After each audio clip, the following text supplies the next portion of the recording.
Namaste everybody. I am Parsuram Niraula, and I'm now talking from Kathmandu. Unfortunately, we have a very bad time both in India and Nepal at the moment, very high cases. So we are in a very difficult times. But still, we thought we should continue our work. And Purnimaji and we were talking, Pradeep sir, we had a meeting and we thought let's do something very short and sweet, uh, just to share some of our experience in the field of teaching, education, so that everybody gets to know that we are there existing as a training center in India and also in Nepal. Um, uh, we both India and Nepal share a lot of things actually geographically, culturally, socially, economically, it's the same. Many things are the same.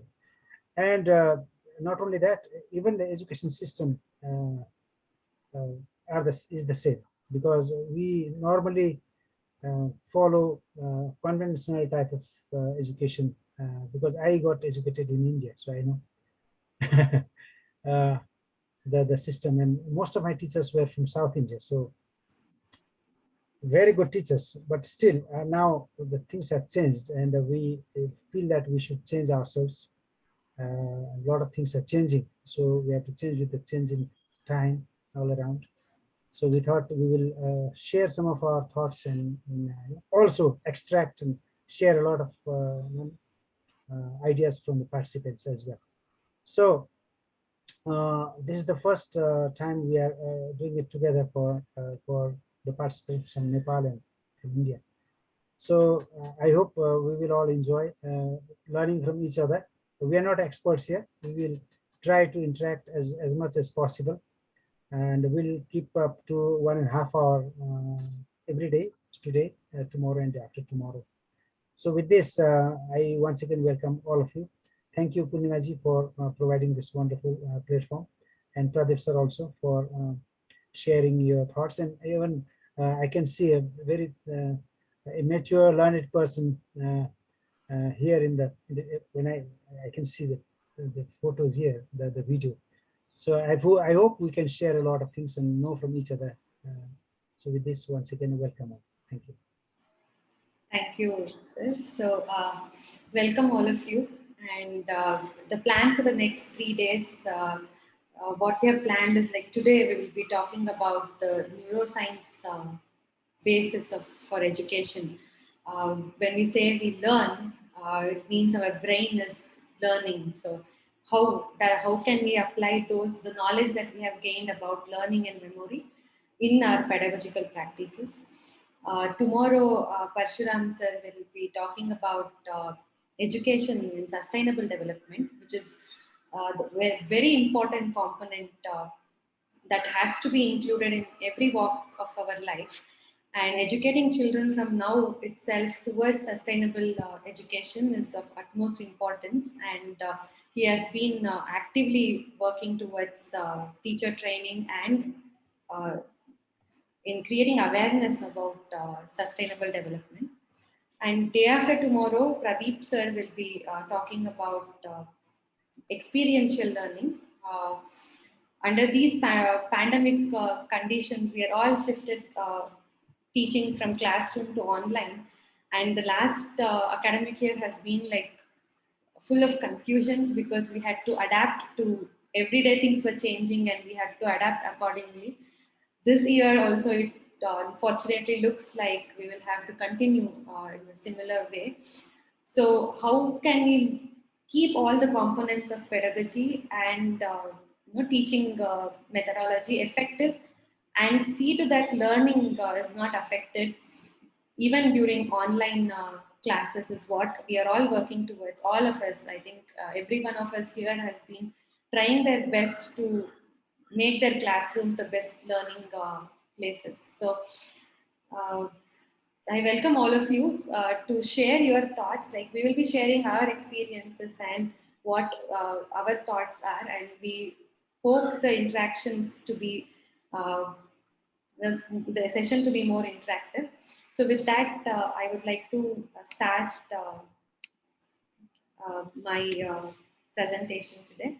Purnima, can you make one of us a host so that we can edit in case somebody joins in the Yes, middle? Yeah. yeah, I will. Just one second.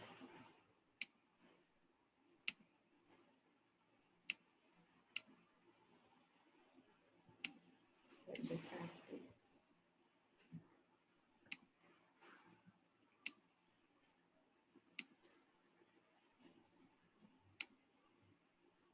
Okay. So are you all able to see my screen?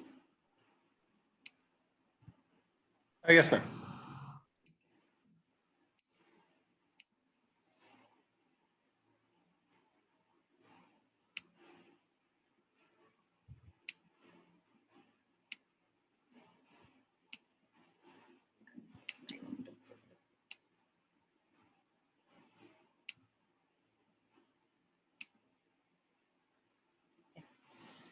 So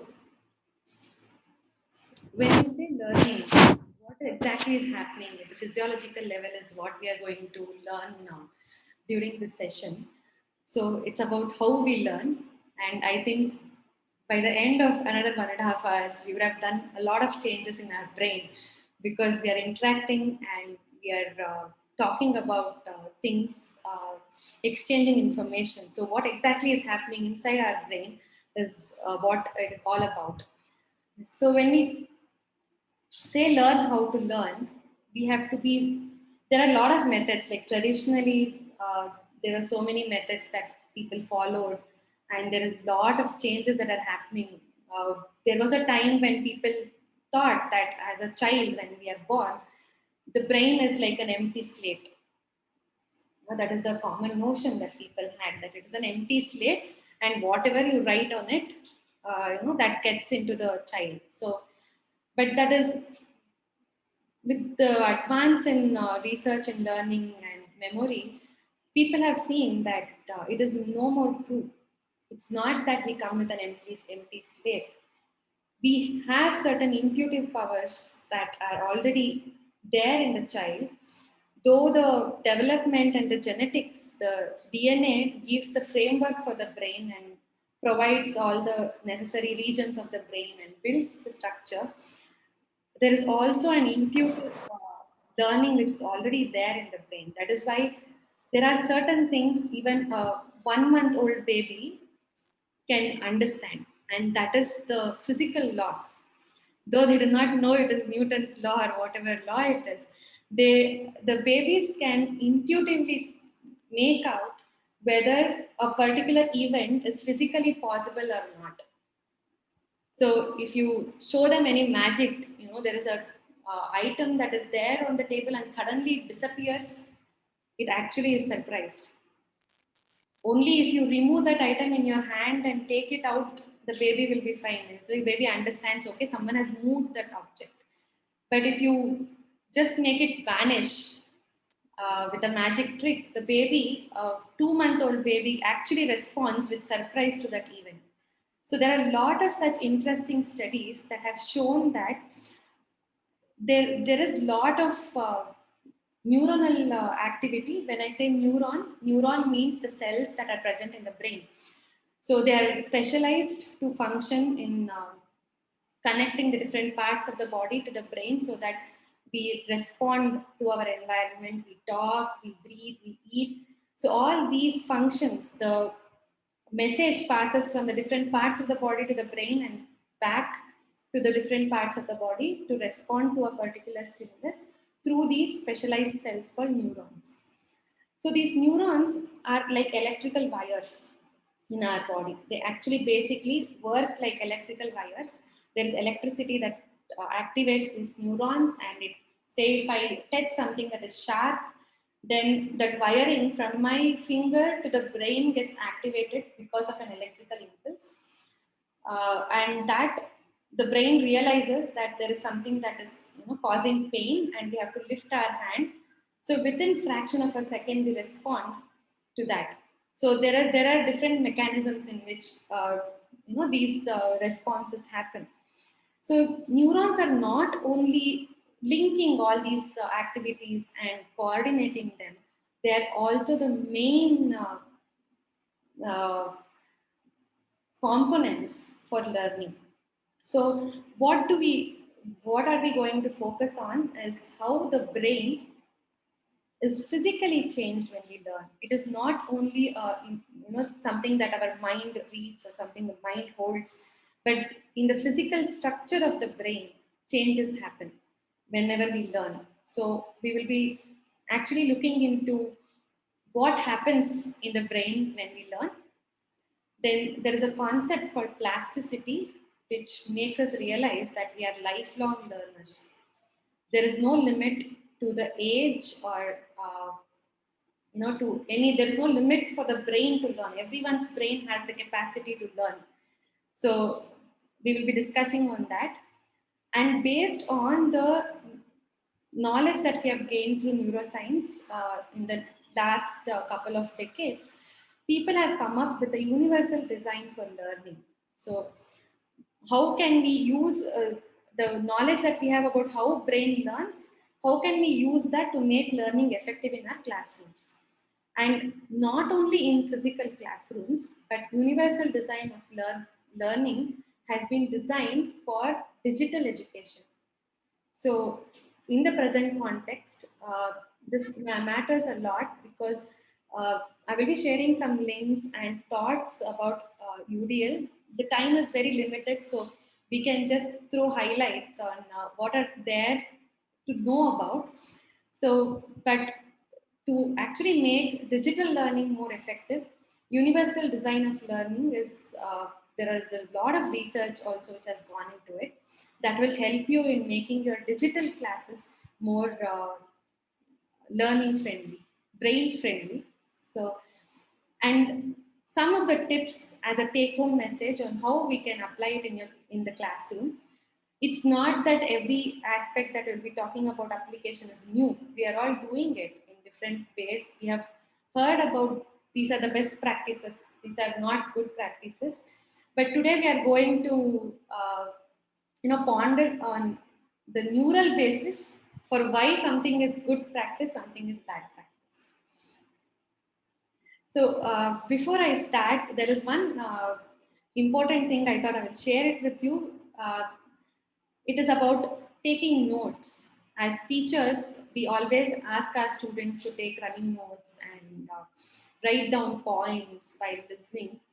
Uh, it is important neurologically also that we write down things when we hear a lecture or we study something or we read something new, because that helps the brain to consolidate what we have heard. And if you have realized, when you have if you have had the habit of taking notes, when you're writing you get clarity.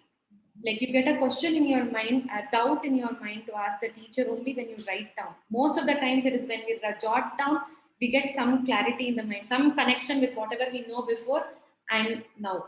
So if I would request all of you, if it's possible, in the next 3 days also, try to take notes of what we are going to discuss. Uh, it may be points that we tell, or maybe points that comes up with interactions with others, because that will help you to go back and actually look deeper into some of the concepts. So when we say brain learns, what is that is happening? There are mainly two things that happen. One is the neurons in the brain, they get activated. Activated means they get some electrical impulse. You would have seen some videos and stuff where they show something lighting up in the brain. So such stimuli is received in the neurons, and in response to that, they rewire, they extend connections. There may be some, say, 10 neurons. One gets activated because it got a message. That neuron tries to make a new connection with another neuron, and there is rewiring happening. So, whenever we learn something new, there is an extra connection that happens in the brain. And this extra connection is very temporarily done initially. It's just a short memory. It's called active memory. So whenever we listen to a lecture, whenever we learn something new, immediately we remember it. We were like, okay, I'm sure of this concept. Why I should go back, or I remember it. I know the link for this particular. I know the name of this particular chapter. I can go back and read it. So we don't write down. We don't think because we know. But until and unless that is revisited by the same means or from different means, and it is connected to what we already know, then we can't remember it for longer term. So this active memory needs to be activated repeatedly so that there are more connections that happen between that particular neuron and the other neurons around, and that strengthens that connection. And once that connection strengthens, that path is easily activated. So where do we experience this? For example, when we buy a new phone, right? It's a new model, and initially we take time to figure out our way through it. But a number of times we use it, then it becomes an automatic thing. We will not think; we will be automatically doing it. Like it doesn't take that much effort. That's because those pathways of how to use that phone has been repeatedly activated, strengthened, and that has stayed as a long-term memory. So that is how the memories are stored in the brain as connections.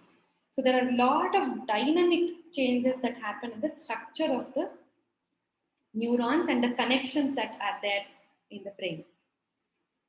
So there's a short video clipping. I thought I will share it. It will be easier to actually, we can't cut open the brain and see, so it is always easier to use a visual aid. So I will share this video. It's a very short video, but it will explain how this rewiring happens, and this rewiring is called plasticity, brain plasticity. It's like plastic, it can be changed. So brain is not a fixed entity. It is not made the way it is. We have grown, we have restructured the brain every time we had a new experience. So let's watch this. Please let me know if the audio is not clear.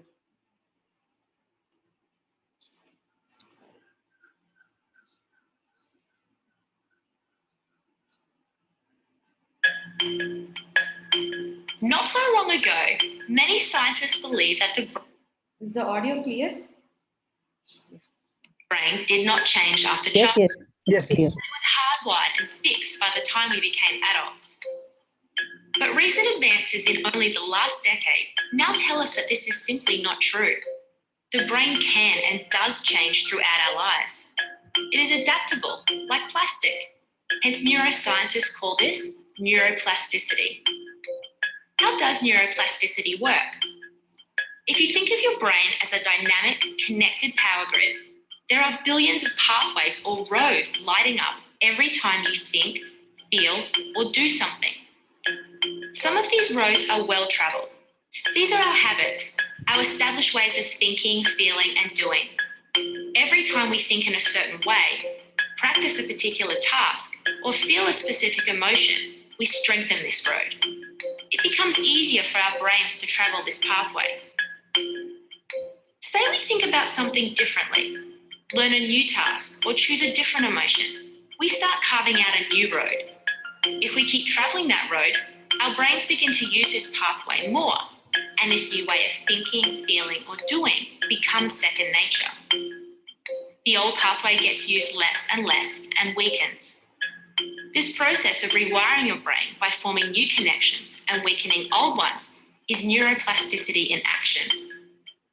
The good news is that we all have the ability to learn and change by rewiring our brains. If you have ever changed a bad habit or thought about something differently, you have carved a new pathway in your brain and experienced neuroplasticity firsthand. With repeated and directed attention towards your desired change, you can rewire your brain.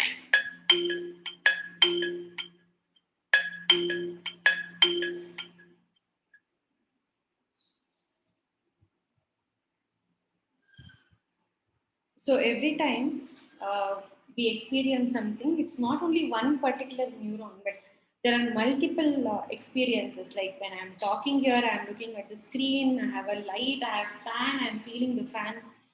I can make out if someone passes by, I can make that out. So there are a lot of simultaneous events that happen. There is no single event.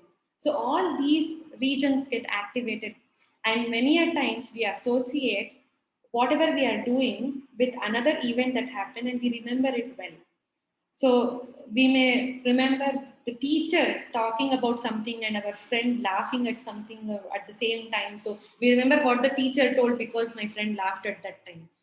So that kind of interconnections are happening, and the multiple things activating and have more networking happening, the memory will last longer. So different parts of the brain are activated for different stimuli. Stimuli is anything that we feel. So each part of the brain is specialized to receive and do certain activities. For example, you can see that this mustard region here is for logic and reasoning, while the central region here is for processing. There is a visual processing, auditory processing, there is comprehension that happens in a particular region.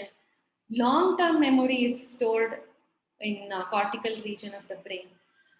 Temporary memory is stored in something called hypothalamus. So what happens is, when you have a temporary memory, the neurons in the hypothalamus are, that is somewhere in the sphinx region, they are activated. There is some weak connections that are established. It has to enter this long-term memory if we have to learn it and we have to recollect it later some other day. So when the temporary memory becomes a long-term memory, the temporary memory part is now free. It's like unloaded. So you can use it for another. It's like you have a USB, then you have another computer. So you are transferring something into USB and USB to the computer. So in the computer, it is stored for a longer time. Now USB is free to be used again. So a similar kind of mechanism and processing happens in the brain. So when we say that the brain has the capability of changing over time, that means our mindset is not fixed. It's we can develop new habits, we can leave old habits, we can learn, unlearn, relearn. So the whole process is active. So even for a student in the class, if the particular student is not doing very well now, today, it doesn't mean that lifelong he is going to not do well. So it is just that we need to understand why he is not doing that well. What are those experiences that will make that boy or a girl to do better? And then provide that kind of experience for the child, and the child can actually do well. So though none of our brains are alike, the basic framework is similar. If the forebrain of mine is doing some function, it is the same function that your forebrain also does. But our experiences help in creating those links and learning, so we can change. So it is inevitable, change is inevitable actually. So labeling students as dumb or brilliant or intelligent, not intelligent, it doesn't make sense. I think that is something that a lot of us have to keep telling ourselves. If we come across a student who has not been performing well, that we should tell ourselves that we just have to redo the way we have been doing. That method is not working with that child. And even after that, if things don't work, there may be some kind of learning disability, some kind of developmental problem. Apart from that, and even for that, we can come up with ways that we can overcome those developmental problems if they are simple issues. So, unfortunately, there are cases where we cannot much help. Until unless it's a physiological problem, we can change. So, developing a growth mindset is very important. So, how do we do that? So, whatever is cancelled out here, They're all the fixed mindset, that we would have developed over time. One is every problem looks like an opportunity for a growth mindset person, but it is a problem if you don't want, if you are a fixed mindset, if you don't want to grow. Jealousy can actually be an admiration. Start admiring. Difficulty is a lesson that we learn by actually facing those difficulties. So, like that, instead of telling I don't know, encourage the students to find out. There are that it just don't know is something that really irritates me during the interactions with children, because it's so easy for them to say I don't know, man. We ask something, like they will not even think, they will not try to know, find out. Like, I don't know. Easy way out. It's like no problem. I will say don't know, she will give the answer over. I always tell people, especially my students, never say don't know. Try to find out. You will be knowing. Like after that, I ask couple of questions, they will only tell the answer. They would be having that thought in their mind, but they just don't want to find out. So that's a fixed mindset. So we have to get them out of all this criticism. Whenever we give a feedback or we listen to someone telling us this was not right, we should take it as a feedback and then improve. So this is a very important thing that we help children to develop a growth mindset, and it doesn't happen in one go, because actually having a growth mindset depends on the environment where how we have grown. There may be cases where it's like keep telling no, don't do that, you can't do that, no, don't do this, no, that is dangerous, no, this is risky. There will be other set of people who will be like try it out, take the risk, be experience and learn. So both are there. So depending on where we are, I think we need to grow. So from I want to do it to yes, I did it. That is the transition that we need to have, and we should help the students also. I think develop that by having an emotional connect and psychologically give that positive attitude whenever we are discussing anything with our students. So this is how learning happens. And one very interesting point that I read in one of the books on how we learn, I will show that book also. It's a beautiful book written by a scientist. Uh, the experiences and how we learn. He has explained a lot of experiments also, how they actually found it out. In that, he tells about one thing. We all would have heard about left brain, right brain kind of thing. That right brain is important for artistic certain things, and left brain is important for certain things. We don't use optimal left and right brain and stuff. But there was a case he came across a child who had some injury and his right hemisphere was completely removed. The brain right hemisphere was completely removed.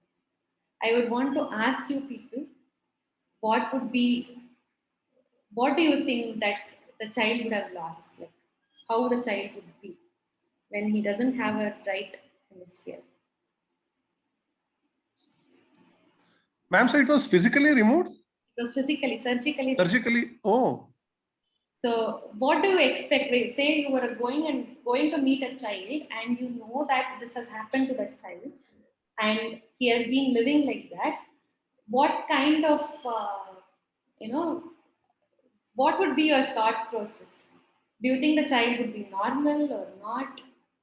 Oh, wait. Ma'am, you have raised your hand. Yes. Yeah, first of all, it's very surprising for me that the child is, I'm able to see the child alive. I mean, without one side of the brain. Okay, that's something surprising. Okay. Now, what I feel is what I have understood, or probably what I have learned during my school days is like if the right side, coordinates with the left part of the body. The right brain, the right hemisphere is responsible for the left coordination of the body, and the left side of the brain is responsible for the right coordination of the body. So what I feel is the opposite side will be paralyzed or something like that. That is what I feel. Okay. Any other thoughts? So a very interesting thing he explains is that the child actually was very good in painting, which is surprising without the right brain. How? They've actually finally there were certain parts. For example, the vision. You need both right eye and left eye to overlap for us to see. So one is completely blank for him. The image created is only from one side. So there are certain such things which were not repaired, but most of the functions the left brain had taken over. That was really surprising finding because that shows the capacity of the brain. And what they identified, though, so it is plasticity. The brain tried to compensate for whatever the right brain was trying to do over time. It is not like in a day it would have happened. Learning and memory takes a lot of time. It takes days and months. But with effort, most of the right brain work was compensated. The left brain learned how to do it.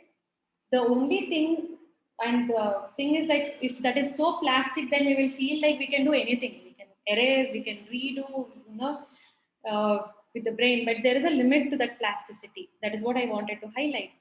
So though it was like if the in the right brain in this region it is doing a particular function, in the left brain in this exact region, like a mirror image of that region, in that exact location the same function was restored. So there is some kind of anatomical, the structure, the framework of the cells that are responsible for certain actions, but the brain learned. So it was not like he had completely lost all the activities of the right brain. He had the capability to actually work and regain some of the functions. Similarly, he talks about another child who's completely blind. Okay, a child who is blind but an excellent mathematician with expertise in geometry. It's very hard to believe. The child cannot see, and geometry is all about visuals, right? So it's the capacity of the brain is something that we cannot imagine. It's capable of a lot more things than we have assumed, and that should allow us to encourage children and students in the classrooms, because we cannot say that this child is no good at all. It may be at any age they can relearn. As I told, there are certain disabilities like dyslexia, dyscalculia, etc., which have to be identified and then worked. We have to work around it. There are cases where developmentally the brain has defects. So identifying that and working around that becomes utmost important in the classroom. So before we label the child, we should think and say no, because we are automatically tuned to that. We keep, oh, that person, that child, that's how we actually are naturally inclined to. It's not purposefully done, but somewhere we have developed that habit. We are in an environment where people put labels. So taking out that labels becomes the first effort a teacher should put in, I guess. So moving to how can we link this into the classroom? So these are some main 6 points about how neuroscience can help in classroom. One is no two brains are alike. Okay, so it's not, but the structure of the brain is same. It's the same parts of the brain that are activated when we see something, we hear something, we do something. The concept of learning style is something that is debatable when we link neuroscience to it. So we say that there are 7 types of learners, and in one of the previous workshops we had discussed on that also. Kindness, and depending on that, our learning style will be more appropriate. But what neuroscience tells us is, irrespective of what our learning style is, all the kinds of activities around that particular concept is important for every type of learner. because that creates more interconnections, more networks between the different parts of the brain, and that stabilizes the memory, the learning. The second is a goal-driven brain. Whenever there is a goal to meet, goal need not be results, 100% result, but the goal can be, I have to finish learning this part. This is what my, this is what, something that I'm going to solve based on what I learn now. Those kind of goals, they actually, it has been shown that they mediate high networking in the brain, again helps in learning. Curiosity, again, it activates the brain in many regions. So multiple activations, more networking, and more learning. The learning stays with us. So it helps in making it a long-term memory. Prior knowledge. This, I think most of us actually try to follow also. We always try to link to what we know. That is a very important aspect for the brain to learn. So you are teaching something, discussing something, then go and first start with what the child knows or the student knows, and then develop on that, build on that. So that actually first when you talk about things they already know, that part of the neuron is activated, that part of the brain is activated, and then you are linking it to a new concept. So there is an extra connection that the neuron does, and it will strengthen the previous memory that was there, and then it adds on to that. So prior knowledge is a very important thing in the classroom, linking to the prior knowledge. Then visual brain. We know that visuals help children or learners to actually imagine and visualize what they learn. And the last one is social brain. What does that mean? It's not that they have to always be in company of children, but it is about they interact and learn from each other. It may be from different age groups or same age group. It can be with adults or from anyone, but they are exchanging their learning. They are teaching someone. So we say that teaching is the best method to learn. Feynman's uh, learning theory stands on that concept. I remember when I was doing my PhD, the director of the institute, he told us on the first day of research methodology class, he told that before you write your thesis, go explain it to a 10th standard child. So then you start writing the thesis, you will get the flow and the clarity to write the thesis. So social brain is something that we have to give opportunities in the classrooms for them to learn from each other. More importantly, and the most neglected aspect of brain function, sleep. Sleep is utmost important. Why? So this is a image that tries to explain why sleep is important. We end up, we wake our children up, we make them stay late night because they couldn't finish preparing for the exams. Like, exams are nearing and you're sleeping so much. Please allow them to sleep. Why? Because it is during sleep that consolidation happens, the processing happens. So when this is a simple diagrammatic representation, so hippocampus is where the temporary memory is there, somewhere here, the back of our head, in the center of the brain. Long-term memory is in the cortex. So there has to be a transfer of hippocampus memory to the cortex through network. So in wakefulness, whenever we are learning something, whatever the task is, we are doing something, there is a kind of connection that is established. Each dot here is a neuron, brain cell, and you can see that there is a connection that has been established between these four. But here, it is just dim. It is not like in the long-term memory, that is not a very strong connection yet. When we sleep, what happens is that consolidation. So these long-term memory actually gets stronger.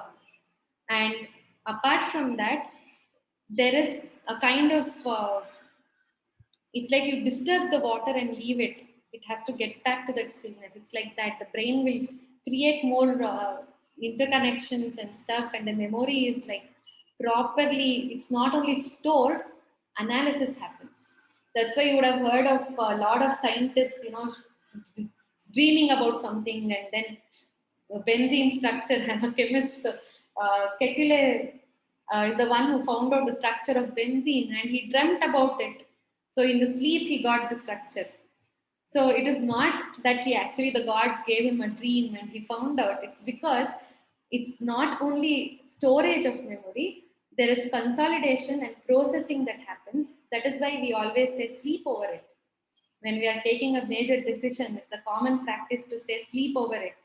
So that morning you will feel much clearer. You will be able to think better.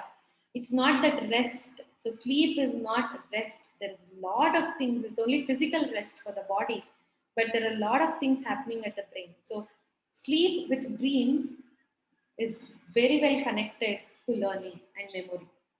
So they say that you should have very hygienic sleep practice. You can read about that. There are a lot of theories on that, how we could develop good sleep practice. So sleep is something, and then the next day when you wake up, the main memory, this long-term memory has been stored. So the hippocampus is now ready to take new things in. So you get new connections, that will be established with new learning on the next day. So this cycle repeats, and sleep becomes very important. And another thing that is most neglected in children is nutrition. Exam time, eat, sleep, nothing. Both which are important for the brain to function.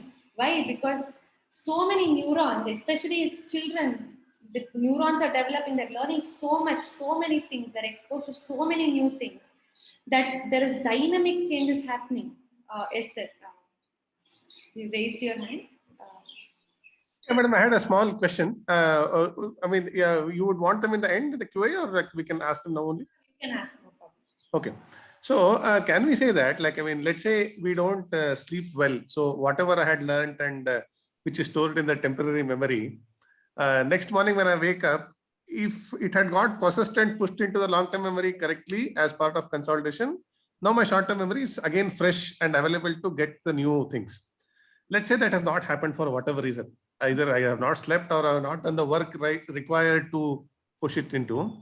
But even then, the next morning when the events happen, it is not like my my temporary memory is going to hold on to that. I don't have a choice there because I think that is all reflex, right? So the new thing is going to erase what was there yesterday anyway, irrespective of. So maybe this is what this can be. I think this is simple enough to explain to a child also to make him realize the importance that, like, even though you have understood, if you don't work on it to quickly transfer it to your permanent place, you will have to relearn the whole thing as if it is the first time next time around. So it becomes a very inefficient. That's very true. It can be, we can think like that, right? And we have to educate the children on why we do certain things, why it helps them. Scientific with this logic that this is how your brain is made up of, so you can't fight against the nature, and that will help them do. That is why how many classes you take, how many revisions you do. Until the child practices, it doesn't stay in their mind. It's a revision for us. It's only at the end during the exams, Yuddha Kale Shastra Abhyasa, they open the books and they will start. All that short-term memory would be gone, and then they will be like wondering from where. And when we actually read so many things together, it becomes even more short-lived. Next day, vomit it out in the exam, come back, forget about it, because it becomes very short-lived. So it's very important to practice every day, learn every day in small bits. Like a lesson has to be completed over time, so that we learn, we sleep, it gets processed, then we learn again. So there will be more clarity, and conceptual learning is better.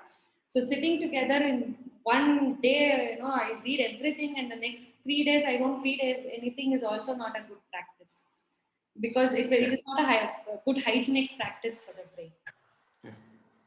So when all these changes are happening, there is a lot of energy because the cell has to grow extensions, make new connections. It's not only the nerve cells. There are other cells in the brain that restructure completely. So there's a lot of energy that is required, and children, especially who are active learners, they're learning so many things. Around 50% of what they eat goes to the brain. So eating the right quantities and eating good, taking in enough glucose to the body is very important to actually give that energy for the neurons that they need. Even if we sleep well, we do everything and we don't feed energy to it, then again, there are each process, there are a lot of pathways for a cell to actually grow and extend. So many things have to happen inside the cell. And for that, we need energy and the right kind of energy. That's why they say, you are what you eat. Those components actually help us develop our characteristics also. So based on all these aspects, they have identified the three major aspects when they design the universal design for of learning. So depending on the part of the brain that is activated, you have different networks. They have named them as affective, recognition, and strategic networks. And these are this is why, what, and how of learning. So these are the three things that we need to keep in mind when lesson planning or planning our curriculum. One is provide multiple means of engagement. That is, it should not be a single method done 10 times. The same thing done the same way 10 times. That kind of repetition also will not help. You need to approach that same concept and keep them engaged with activating different aspects of the brain. Then what? That gathering of information. And how? So they have to, they have to provide multiple means of action. That is what they do and how they express what they learned. So it's keeping them engaged in learning, active in learning. They have to collect the material.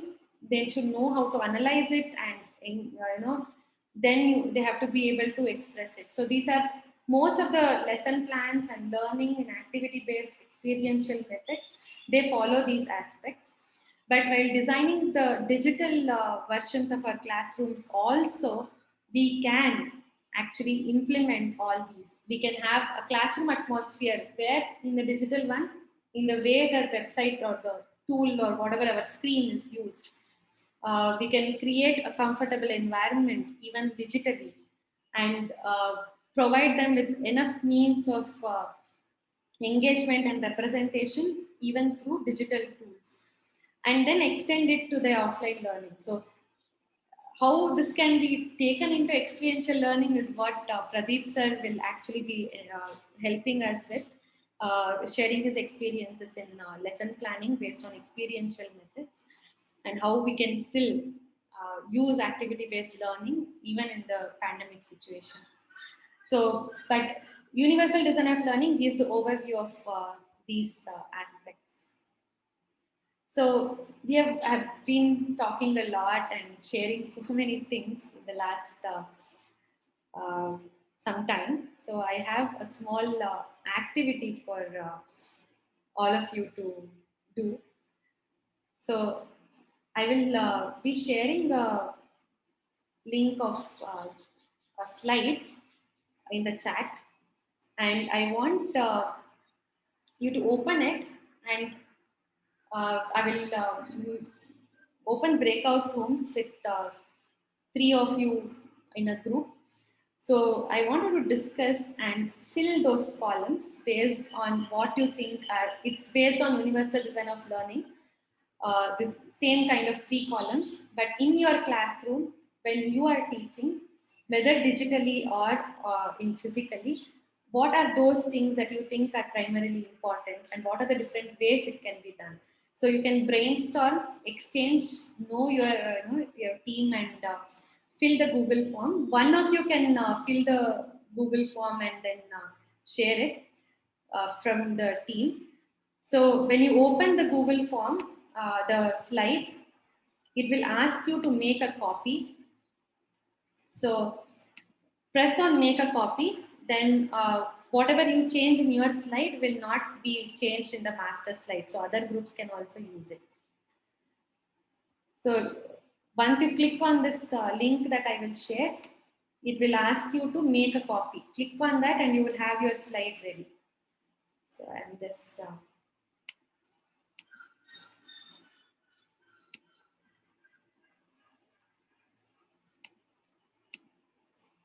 you can see the please check whether you are able to open it. Just hope there are no technical errors. I've checked, but still. Yes, ma'am, we could open it. Yeah. You have the table, 3 columns table. Yes, representation, engagement. Yeah. So I will stop sharing the screen and I will assign you to breakout rooms, and then till then you can keep thinking about it. I need a couple of minutes to activate the breakout room.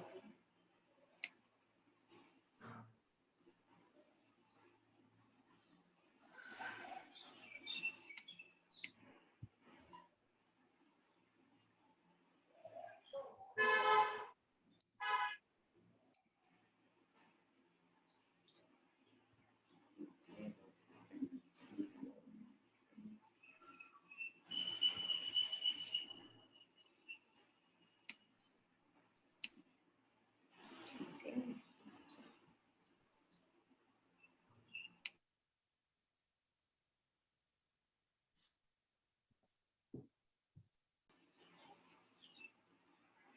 Okay, so few people who found it difficult have shared it. You can do it after the session also. But it would be nice if a couple of you can share, 1 or 2 points that you could put up there. Yes, Sudhaman. Ma'am, should we share the screen when our turn comes and show what we have written? Yeah, you can.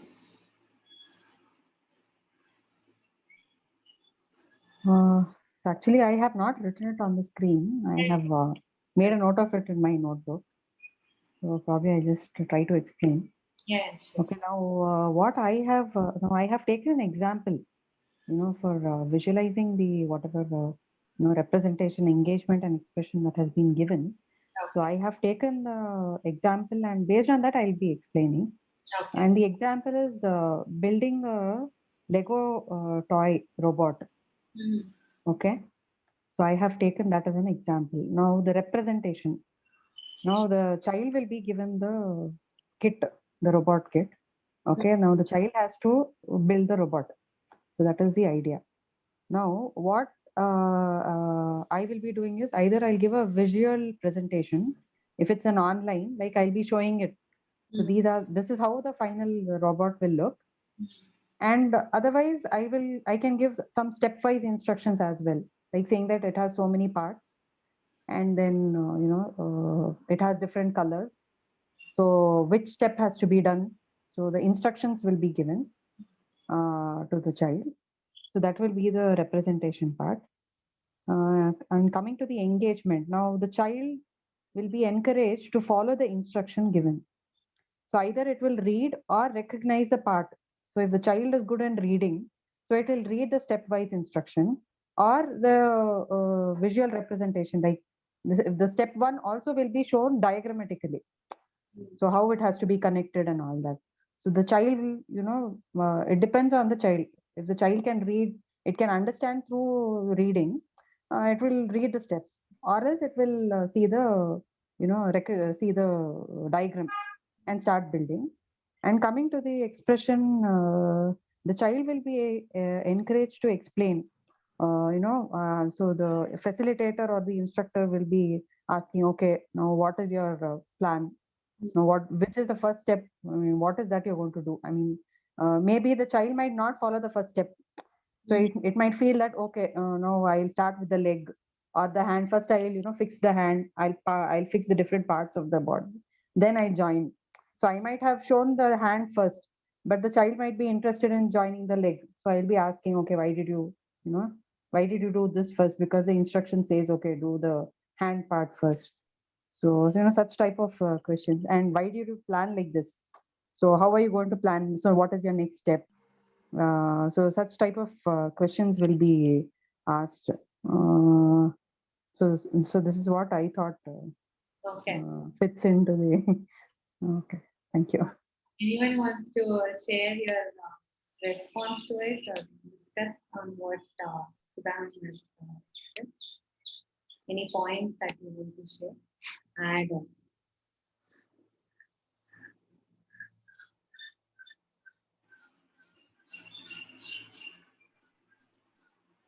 Yes, Shubha ma'am, you want to share a few on based on what Sudha ma'am was telling, or you want to share your you raised your hand and Yeah, yeah. I would like, I just like to share some of the few things which I felt. I mean, I'm very much with Sudha Mami, no doubt. Sudha ma'am, like, I'm very happy with whatever she's done. But I have few other things which I would like to share. Maybe when it comes to representation part, as you've mentioned, options for presenting content. In the sense, if you are talking about a particular content, the first thing I would like to do is just as you said, it's always better we question students. The curiosity level raises when you talk about something which they already know. For example, you're talking about nutrition again. So, what is it that you eat every day at home? What is it that your mother gives you? What is it that she says, she asks you to drink milk every day, isn't it? So, what would be the reason? So, I would like to start with a question. So that would be my way of representation, and of course the audio and the explanation. And in case any plant activity samples, yes, that would be the same. And engagement, of course, is here again. You're planning an activity, and you're, before we start off with an activity, I would like to ask the students to present their plan of action. Plan of action, in the sense, in a very simple terms, like what is it? Like, what are the requirements? Should they start off right away, or should they accumulate few things? Do they need something like maybe few leaves or whatever, based on whatever activities they are planning to do? So, and when it comes to options for students to demonstrate learning, yes, they can explain the activity. Or nowadays, the kids, they are very much into this online thing, and they can make presentations as well. And yeah, this is my feel of whatever you have asked us to. Thank you. We are getting more. Each one has their style, and how you can align your style to the universal design of learning is what we are trying to do.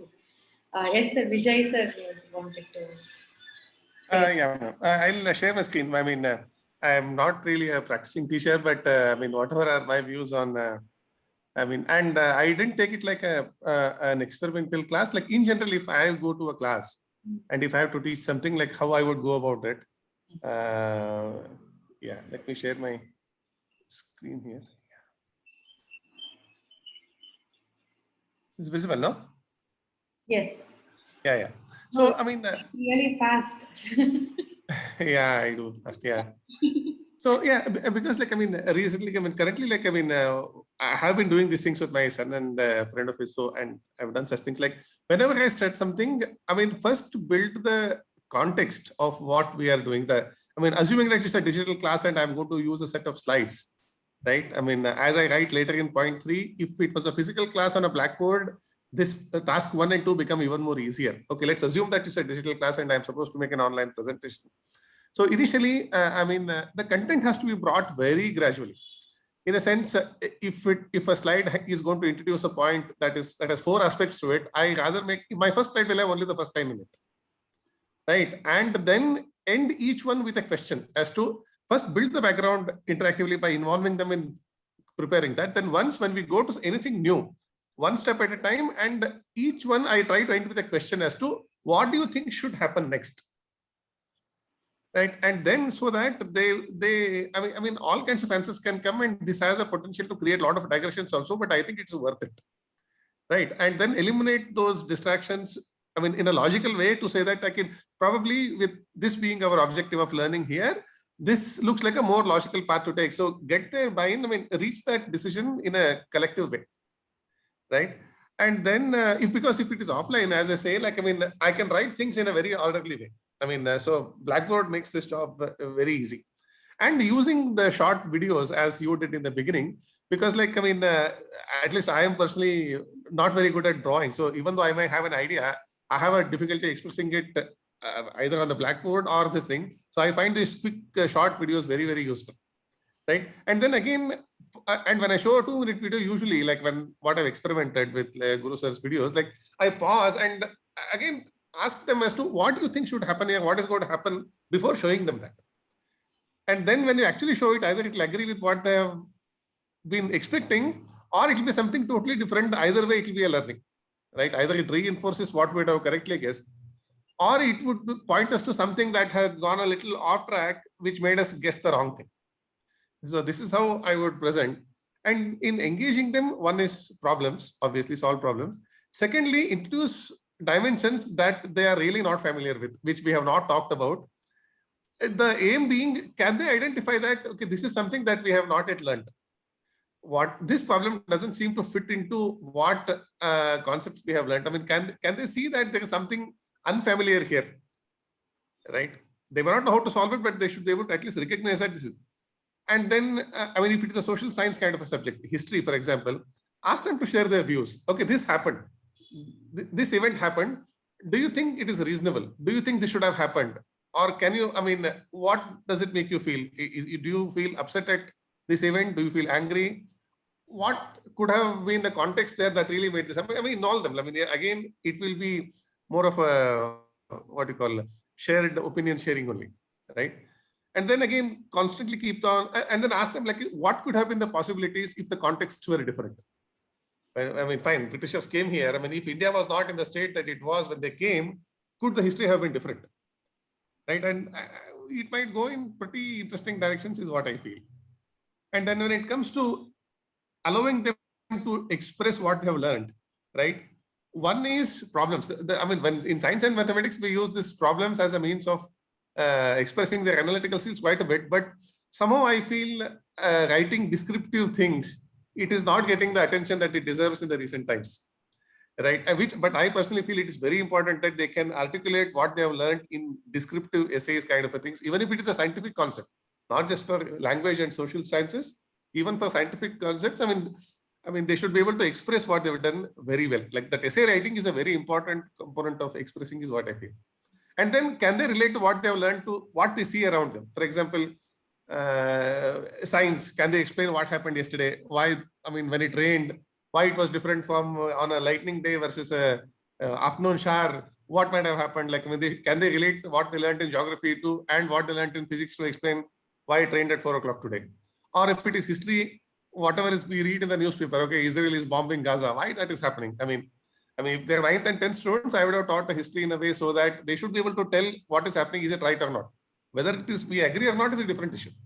Can they form an opinion and express it? Right? So I would encourage them to do that. Yeah, so this is how I would go about it. Thank you so much for the nice explanation of what made you put those points. So we got more time that all of us will be spending on Monday on how we can make activity-based learning and experiential learning more effective. And this is whatever we have done right now is more on and linking it to how brain receives it. But we have to give a better structure and planning before we actually. It depends on the lesson, what topic we are talking about, etc. So with that, I would like to continue with.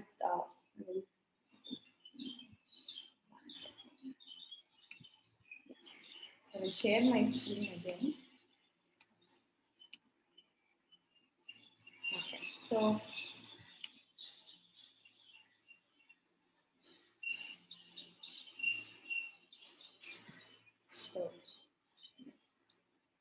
So these are some of the points that that can help us in how to access or represent information through print, digital media, audio, visual media, engage them through problem solving, designing, collaborating reflections become very important, and expression can be through multiple creative ways.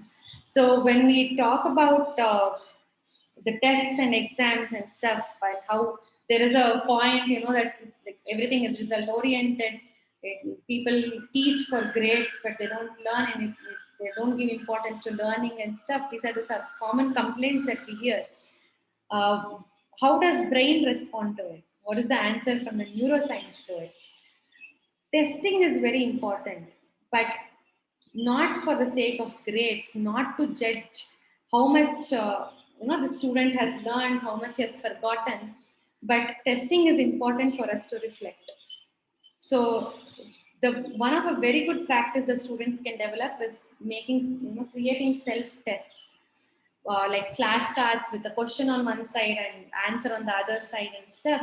So when they're studying some concepts and stuff, they make those flashcards. Today they would have learned something. Tomorrow or day after, again when they continue on that topic, they can self-test themselves. Those questions will make them realize how much they remember, how much they don't, how much they have not understood, and then they can go back. So the feedback of the test is not important to be 100% result, or first A grade or B grade or D grade. It is important as a feedback to learn. So the students will understand where they have not understood properly, where they have to revisit, where they have to go back and study again.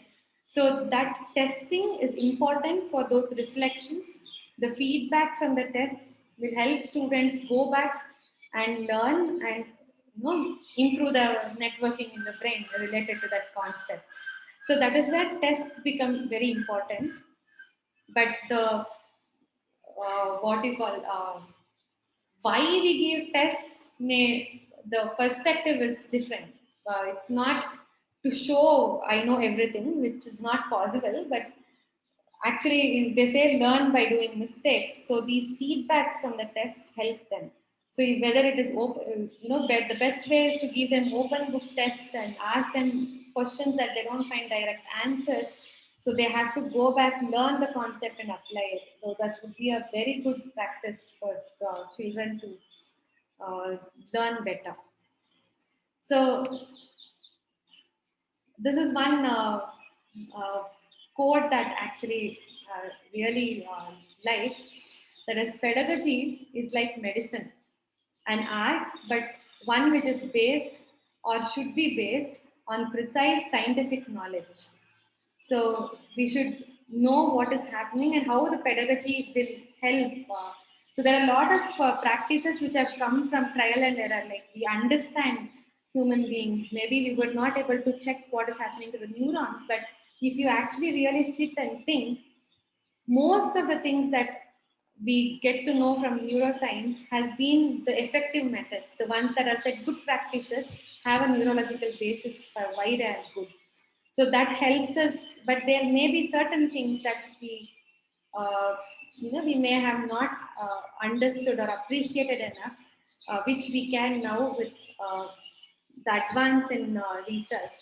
So it's important to keep ourselves updated. We need not know the exact biological background of what is happening, how they found out, but the inference from those work is something that will definitely, as teachers, will help us keep ourselves updated and make our classes much more effective.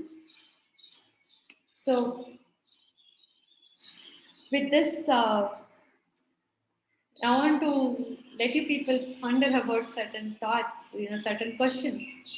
So we have discussed about a lot of things today. We have been discussing as teachers. I think wherever we are, there will be some of the other discussion on learning and stuff, which keeps going on, where we hear about good and bad about learning. So I would say there is nothing right or wrong. There is a lot of gray area in between. So it depends on the situation, the child, and so many other things. But with all this, I think now and then we have to keep asking ourselves, what do I keep? What do I toss out? What do I replace? And what new things do I need to acquire? So this is a learning for us. Like every time, every now and then, we revisit these questions. This we depend because we are also learning. We are also experiencing. Today, I may have experienced something that made me change my thinking towards perspective towards something. So we keep learning, we keep changing, we keep evolving. And I think with that, when we revisit these questions and toss out the bad things and replace with our practices with the best practices, I think not only in education or in the process of learning, in our life, we would be better every day than the day before. So, with that, I would like to conclude. Uh, I have shared certain material, uploaded certain files in the beginning because at the end I may, it may be difficult to upload. There will be some networking issues and stuff. Those are few articles that I felt are very good. Uh, it can be a starting point if you want to dig deeper into the neuroscience for education. And before we take up questions, I just have 1 minute job for all of you. I'm going to share another uh, link which you can open and you can type your feedback there, which will about the session, what was the most interesting thing or not so interesting thing, and whatever is your feedback. So the feedback for me to improve uh, in my journey of learning. So I am going to share this. If you just open, you will get a space, a slide to advance.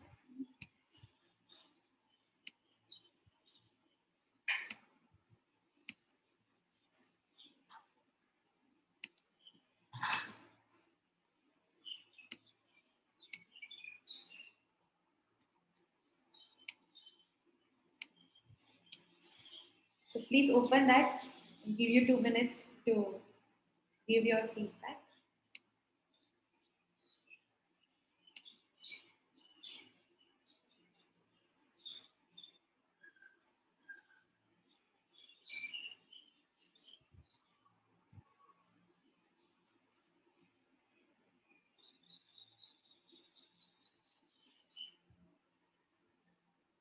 The main things that I look forward in the feedback is whether it was useful and what would be the take home point and where I can improve.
So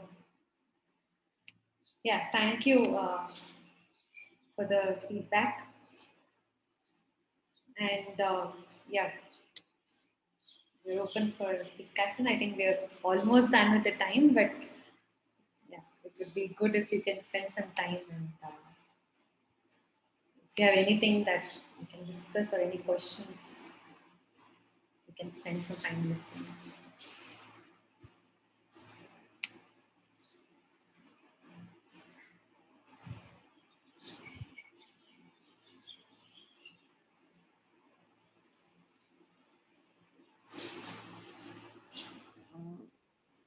Purna, I have a question. Shubha here. Hello. Yeah. There are, just a query, I don't know how relative it is to this part of neuroscience, but few students, they have quite a lot of queries, like they have a few doubts in mind. Maybe owing to because each teacher is different, and maybe the child is not able to express because of some fear. Maybe the teacher may just snub the child, saying that I mean, you could have asked it earlier, or probably something else like that. So, how do the child express in this case? Like, she has a doubt, she or he has a doubt, has to express, get the answers, but is not able to do that because of the way the teacher handles, or maybe with the fear that there are other kids who may feel the question is silly. So, Yeah, so how can we help? it was mainly in establishing a connect with the child. Children will have a lot of inhibitions, and it's more of an emotional connect with the child that the child gets that thing of like the child will not feel that we'll be judgmental about the Okay. whatever the doubts they ask or anything. So that kind of comfort needs to be developed. And if we see, usually if we notice, we can see that they are not able to express. We know the nature of the child, and a little bit of individual attention there, talking to the child. We can ask them to actually question also in very different ways, especially in digital thing. We can ask them to leave the question, or uh, through email or through message or anything else if they're not able to directly ask in the class. So we can try to provide such solutions for them, but I think it's mainly the emotional connect. Pradeep sir and Parshuram sir or anyone else, if you want to add any point. Yeah, uh, yeah. Thank you so much for the query. I always used to encourage teachers to establish the relationship, because teaching is nothing but relationship. Because unless you have a very good relation, unless you know the children well, individually, the background, the family background, economic background, I think the teaching won't happen the way that you expect, because there are so many children, and teacher goes into I've seen that the teacher goes into the classroom, starts teaching straight away without even understanding, even without knowing the names of the children. So things will go wrong if you do that. But I think the first thing is that the teachers have to really develop a kind of a rapport, very good rapport, a relationship with the children, and share some of your things, and the children would also start sharing. It's not only the classroom. I think whenever the child is outside playing, and such kind of children, shy, introvert kind of children, could be handled even outside when they're playing, when they're with the friends. Go to them, talk to them. Uh, then they become closer, and they start understanding our problem, and we again start understanding their problem. So unless we understand each child, it's difficult to really take the class, because one child can become a big problem if you don't understand in the class. The whole class can be disrupted. So I think we have to understand all the children uh, as far as possible uh, before really starting to really start teaching. Thank you. Yeah, so when it comes to neuroscience for education, also it's not only the actual experience and learning that is completely influenced by the psychological and emotional factors. So I think this problem or situation falls under the psychological and emotional factors which affect learning. And there are, even about stress, they say that too much of stress is bad, but there is a little amount of stress that is needed to keep you motivated to learn. And there is, the graph goes like this, like a little stress, but after one threshold it becomes if the learning declines, but that threshold is different for each child. So that is where the challenge is, how much stress is motivating for the child, how much is actually declining the learning. That varies between different children. Yes, Sudama. Yeah, first of all, I'd like to say that Vijay Krishna sir's explanation regarding that activity was really informative. So definitely, little bit of what is that? Rewiring has happened. So today, Thank you, okay. ma'am. Yeah. And yeah, coming to actually, I have a doubt regarding this rewiring itself. As you said, a student would have, I mean, the learning would have happened. Now, some rewiring would have, established. So, if a new thing is being learned again, so this, I mean, this rewiring, does it happen? I mean, is it a new rewiring or whatever has happened to that again? There's some connectivity. Does something like that happen in the brain? So it actually, how they have linked it is like, if you have a prior thing, then it gets connected to that. So it's rewiring in the sense, sometimes we can, what you call it, it's the rewriting is also possible, but it is Mm, not that easy. For mm, example, that if a particular, there has been an experiment with mouse, where what they've done is the mouse had a very trauma experience in one room, and that mouse was never going into that room in the experimental setup. So it used to mm, avoid going into the room. So mm, they overlapped, they triggered that memory and then overlapped with a new experience which was pleasant at the same mm, time. So both over, so the mouse actually forgot that traumatic experience and it started going to the room. It's a very, if I get that article, I will share it with you. So okay. rewiring, when we say, it can be, certain things we actually forget. Like, it depends on the nature of the person. Also, some people remember certain things very well. Childhood memories. Some people actually don't remember that well. So it's how they say that we can train and all, but I don't know how much of scientific basis is there for that. But rewiring need not always be redoing the same place. It can be new connections. Like, they see actually, if you see a neuron structure, so it is like it's like a hand. I mean, this is Mm, the center of the cell. There are a lot of tree-like projections and a long mm, arm, and then again there will be end of that neuron where it can connect to another neuron. So mm, tree-like structures actually they grow. You have another branch. It's called dendrites. A new mm, branch can come up, or wherever it. This is where there are other neurons also connecting. The wires are connecting. So wherever a new connection happens with another neuron, there is actually a physical bulge that is seen in the on the dendrites. There is extension, and there is more number of branches branching out happening. So a lot of such physical changes happen. So rewiring can be an extension of already present wiring, or it can be that some memory is lost and the connection is weakened and a new connection comes over. Both are there. okay. Now the same thing, like we call something called unlearning, right? Like Mm. what you said. So is rewiring? Does rewiring? I mean, is rewiring a part of that unlearning process But also? Like, because whatever change we do, it changes structural. Physically, it will change the neuronal pathways. mm, So mm, when we unlearn something, that means it's like a growth mindset, right? Like we understand that this is not, we are tossing something off and again learning back. That's why the process is not so simple, right? So Mhm. learning new things is far more simpler than relearning and unlearning things, True, right? true.